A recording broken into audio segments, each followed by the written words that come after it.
Hey everyone, कैसे हैं आप लोग। आई होप आप लोग अच्छे होंगे और एकदम मज़े में होंगे। तो I welcome you all on Ninja prep physics, जहां पर आपको फिजिक्स के लेक्चर्स सबसे इजी वे में, सबसे इजी एक्सप्लेनेशन के साथ प्रोवाइड कराए जाते हैं।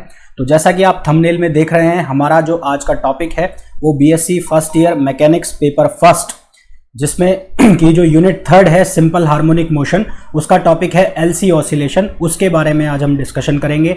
एलसी ऑसिलेशन क्या होता है, उसमें जो एनर्जी स्टोर होती है वो क्या होती है, उसकी फ्रिक्वेंसी क्या आती है, उन सब चीज़ों के बारे में बात करेंगे। ये जितने भी हमारे लेक्चर्स हैं ये राजस्थान यूनिवर्सिटी के करिकुलम को ध्यान में रख के बनाए जाते हैं। हालांकि ये जितने भी लेक्चर्स हैं, ये जितने भी यूनिवर्सिटीज़ हैं, उन सभी के लिए एप्लीकेबल होते हैं। यानी कि अगर आप डीयू से हैं तो आपके लिए भी ये यूज़फुल है। अगर आप जादवपुर यूनिवर्सिटी से हैं तो आपके लिए भी यूज़फुल है। तो आप कोई सी भी यूनिवर्सिटी से हैं, ये लेक्चर्स आपके लिए, सभी के लिए यूज़फुल है। तो चलिए बिना देर किए स्टार्ट करते हैं आज का लेक्चर। और लेक्चर स्टार्ट करें उसके पहले यदि आपने चैनल को सब्सक्राइब नहीं किया है तो प्लीज़ चैनल को सब्सक्राइब कीजिए। जैसा कि मैंने बताया, इस लेक्चर में हमें एक एलसी सर्किट के लिए हमें उसकी फ्रिक्वेंसी फाइंड आउट करनी है, हमें उसमें जो करंट फ्लो होगी उसकी वैल्यू फाइंड आउट करनी है, और उसके बाद हमें उसकी जो एनर्जी है, सर्किट की जो एनर्जी होगी वो फाइंड आउट करनी है। तो इसे फाइंड आउट करने के लिए हम क्या करेंगे, हम एक इंडक्टर यानी कि L और एक कैपेसिटर यानी कि C, दोनों को किस में लगा देंगे, पैरेलल में लगा देंगे। तो हम एक सर्किट बना लेते हैं जिसमें कि एक इंडक्टर और एक कैपेसिटर दोनों किस में लगे हैं, पैरेलल में लगे हैं। ये हमारे पास सर्किट हो गया, ये कैपेसिटर हो गया, ये इंडक्टर हो गया, ठीक है। ये माइनस, ये प्लस, और ये इस तरह से एक सर्किट बन गया। इसमें करंट का फ्लो हो रहा है इस तरह से, ठीक है। तो to find out oscillation in LC circuit, we consider an arrangement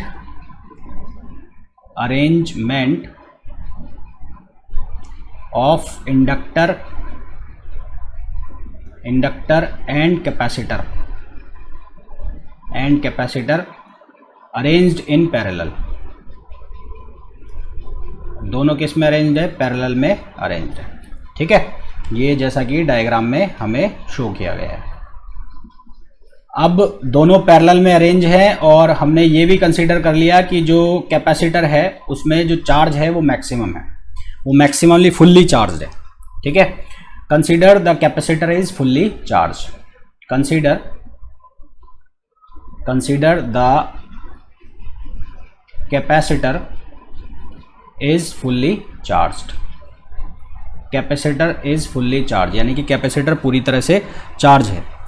तो कैपेसिटर पूरी तरह से चार्ज है, और उसका चार्ज की जो वैल्यू है वो कितनी है, Q0 है। तो जो कैपेसिटर है यानी कि कंडेंसर, उसके अक्रॉस जो पोटेंशियल डिफरेंस होगा वो कैसे निकाला जाएगा, V0 equals to Q0/C। So the potential difference PD across the capacitor, तो कैपेसिटर के अक्रॉस जो पोटेंशियल डिफरेंस होगा वो कैसे निकाला जाएगा, V0 उसको लिख देता हूँ, तो वो किसके बराबर होगा, Q0/C। ये कैसे लिखा मैंने, कैपेसिटर के लिए formula Q equals to CV से, तो इस फॉर्मूला से मैंने यहाँ पर क्या निकाल लिया, जो कंडेंसर है यानी कि कैपेसिटर, उसके अक्रॉस पोटेंशियल। इसी तरह से जब इस सर्किट में से करंट फ्लो करेगा तो जो इंडक्टर की प्रॉपर्टी है उस प्रॉपर्टी के अकॉर्डिंग ये करंट का क्या करेगा, रेजिस्टेंस करेगा। यानी कि इंडक्टर के अक्रॉस एक क्या होगा, वोल्टेज ड्रॉप होगा, और वो वोल्टेज ड्रॉप किसके बराबर होगा, -LdI/dt के। माइनस साइन क्यों है, क्योंकि ये इसको क्या कर रहा है, रेजिस्ट कर रहा है। तो यदि सर्किट से कोई करंट फ्लो कर रहा है, if a current I flow through the circuit,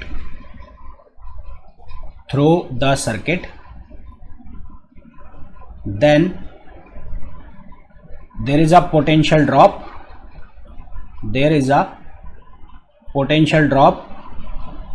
across the inductor, और वो इंडक्टर के अक्रॉस जो पोटेंशियल ड्रॉप है वो कितना होगा, V इक्वल्स टू -LdI/dt। तो इसकी जो वैल्यू लिखेंगे वो कितनी लिखेंगे, V इक्वल्स टू -LdI/dt।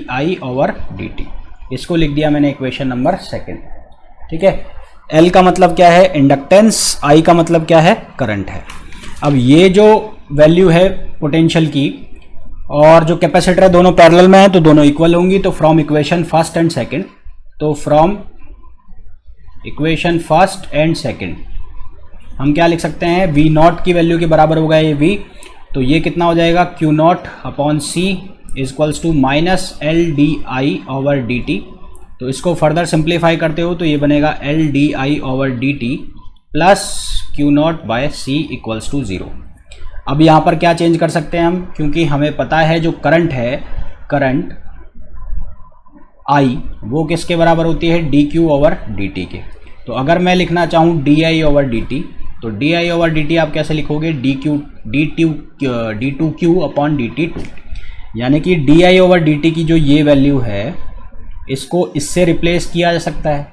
तो इससे रिप्लेस अगर किया जा सकता है तो हमारे पास नई इक्वेशन क्या बनेगी, L D two Q upon D T two plus Q naught by C equals to 0। Further solve करोगे इसको तो एल से डिवाइड कर दो पूरी इक्वेशन को, तो D two Q over D T two plus ये कितना बन गया, Q naught over L C equals to 0। तो ये इक्वेशन बन गई किसकी, एस एच एम की। तो it is the equation of S H M. तो ये एस एच एम की अगर इक्वेशन बन गई है तो यहाँ से ओमेगा स्क्वायर की जो वैल्यू है वो किसके बराबर हो जाएगी, वो एल सी के बराबर हो जाएगी। ओमेगा स्क्वायर की वैल्यू जो है वो बराबर हो जाएगी 1 अपॉन एल सी के, यानी कि सिर्फ ओमेगा की वैल्यू हो जाएगी 1 upon under root L C.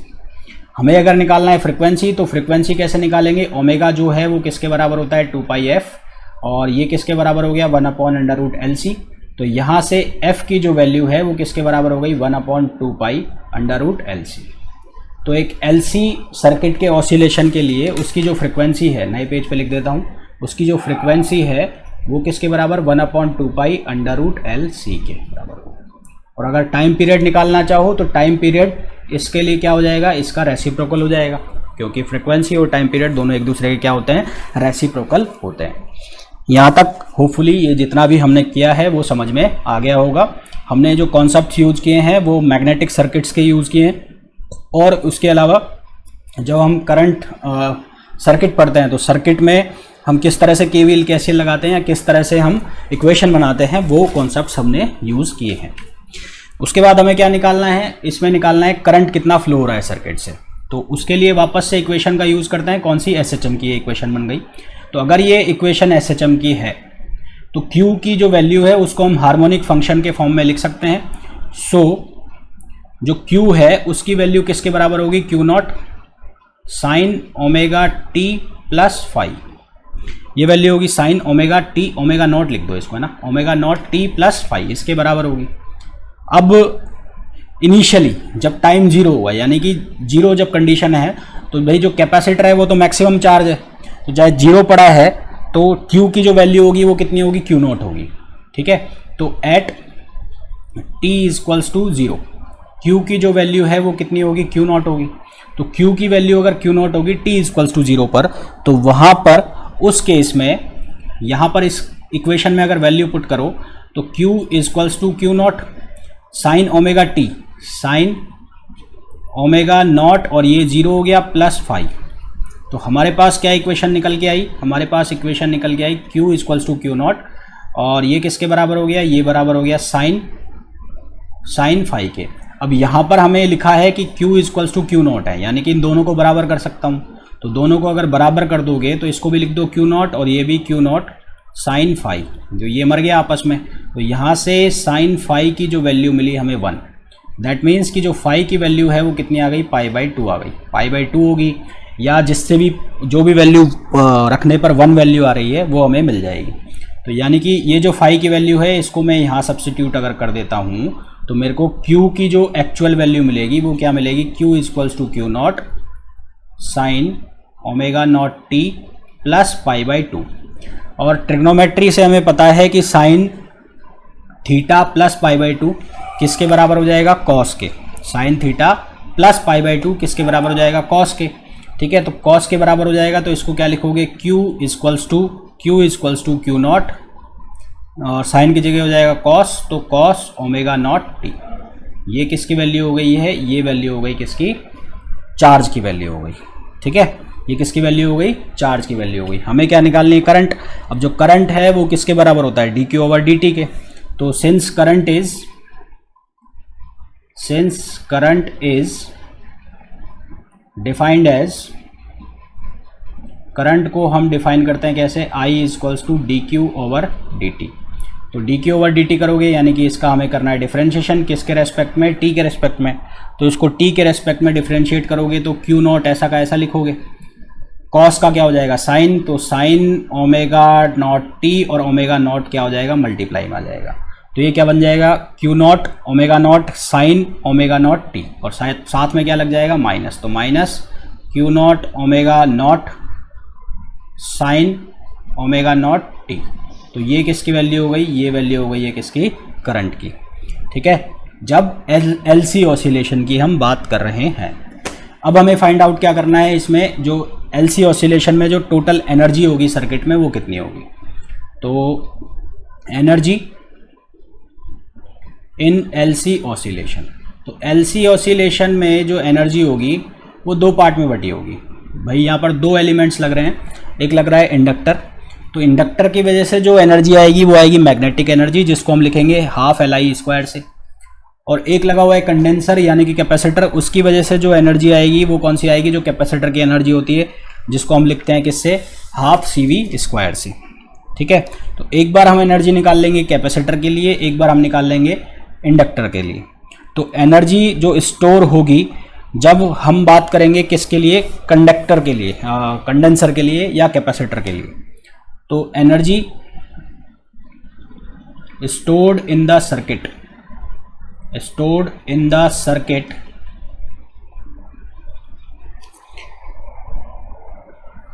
due to charge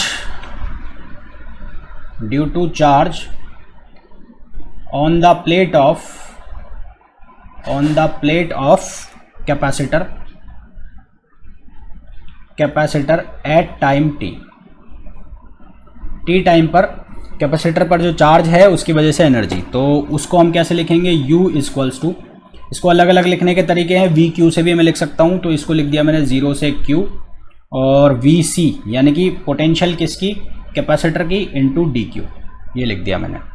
अब VC जो है वो किसके बराबर होगा, Q/C के। मान लिया किसी टाइम पर जो उस पर चार्ज है वो Q है, तो ये किसके बराबर हो जाएगा, 0 से Q, और ये Q/C, और ये dq। ये कैसे लिखा है मैंने, ये लिखा है ऐसे, q इक्वल्स टू होता है c into we.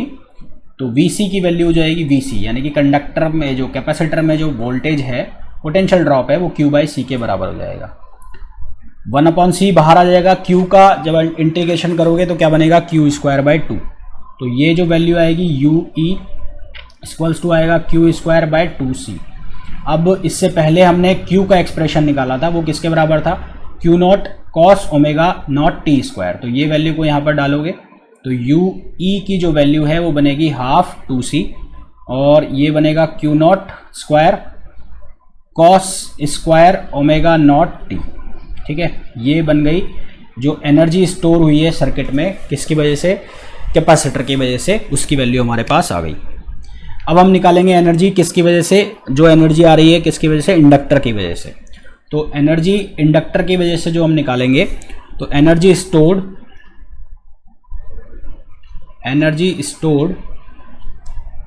in the form of magnetic field,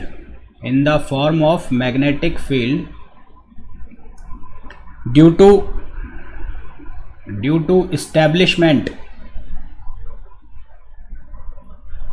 establishment of current in the inductor।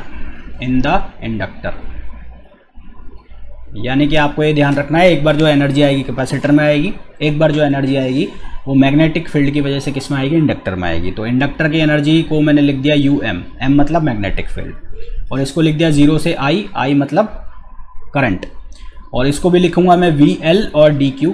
ये VL का मतलब क्या है, potential drop across the inductor.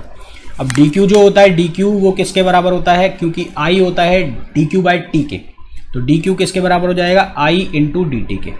ठीक है, तो मैं क्या करूँगा, इसको कैसे चेंज कर दूंगा, इसको लिख दूंगा 0 से I, ये हो गया VL और ये हो जाएगा I इंटू dt। ठीक है साहब, अब हमें पता है, हमें क्या पता है कि जो VL है वो किसके बराबर है, L di over dt, L di over dt इसके बराबर है।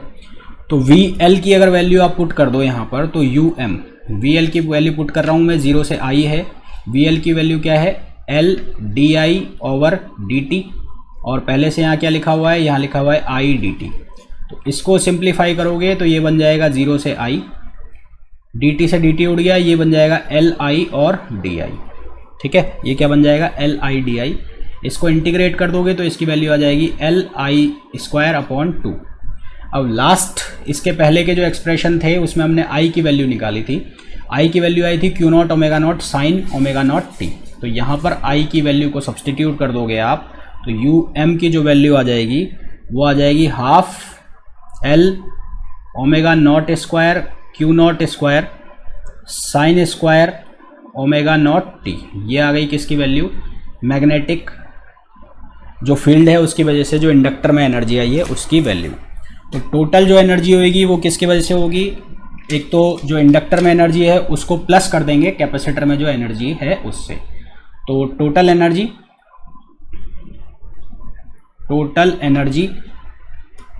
इन LC oscillation, total energy in LC oscillation U किसके बराबर होगा, UL प्लस UM के, UC सॉरी। तो UC जो है उसकी वैल्यू कितनी थी, 1/2C Q nought square cos square omega nought t, और UM की जो वैल्यू है वो कितनी है, 1/2L omega nought square Q nought square sine square omega nought t। ये वैल्यू है हमारे पास, ये दोनों वैल्यू आ गई। अब यहाँ से क्या चेंज कर सकते हैं हम चेंज कर सकते हैं, हमने LC ऑसिलेशन में पढ़ा कि जो ओमेगा नॉट स्क्वायर है वो किसके बराबर है, सिंस ओमेगा नॉट स्क्वायर वो बराबर है 1/LC के। तो ये वैल्यू को मैं सब्सटीट्यूट करूँगा कहाँ पर, यहाँ पर। तो यहाँ पर सब्सटीट्यूट करोगे तो क्या बनेगा, half 1/2C Q nought square cos square omega nought t plus ये half L omega nought square की वैल्यू 1/LC, तो ये 1/LC आपने डाल दिया LC। ठीक है, ये LC, ये Q nought square sine square omega nought t। देखो साहब क्या क्या कैंसिल आउट होगा, ये L से L ख़त्म, तो यहाँ पर क्या रह जाएगा, Q nought square upon 2C, यहाँ पर भी है Q nought square upon 2C, यानी कि Q nought square 2C overall common आ गया।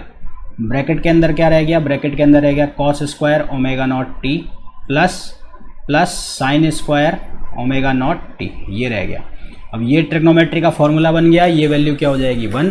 तो ओवरऑल जो एनर्जी है उसकी वैल्यू किसके बराबर हो जाएगी, Q nought square upon 2C के। तो सिंस जो कॉस स्क्वायर थीटा है प्लस साइन स्क्वायर थीटा उसकी वैल्यू 1, इसलिए जो टोटल एनर्जी है उसकी वैल्यू किसके बराबर, Q nought square upon 2C के बराबर हो जाएगी। ठीक है, तो जो टोटल एनर्जी का एक्सप्रेशन आ रहा है उससे हमें क्लियर कट पता लग रहा है कि जो इलेक्ट्रिक एनर्जी और मैग्नेटिक एनर्जी है वो प्रोपोर्शनल है कोसाइन के और साइन के स्क्वायर के, और जो टोटल एनर्जी है वो क्या रहेगी, कांस्टेंट रहेगी। ठीक है, टोटल एनर्जी है वो क्या रहेगी, कांस्टेंट रहेगी। तो since so we can say that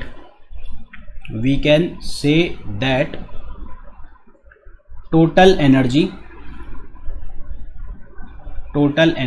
in LC oscillation, total energy in LC oscillation remains constant while the energy due to electrical field and magnetic field is proportional to the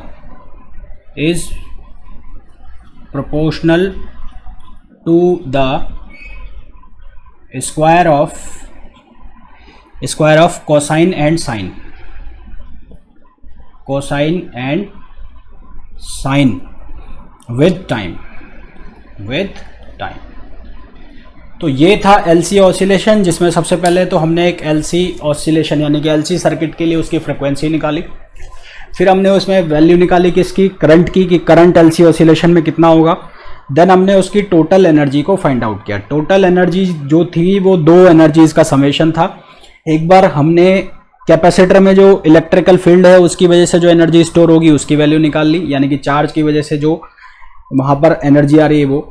दूसरा, magnetic field की वजह से जो inductor में energy store होगी उसकी value निकाली। Total जो एनर्जी थी इन दोनों का समेशन था, उनका सम किया तो हमें एक्सप्रेशन मिला Q0² (2C), जिससे हमें पता लग रहा है कि जो टोटल एनर्जी है एलसी ऑसिलेशन में वो क्या रहती है, कांस्टेंट रहती है।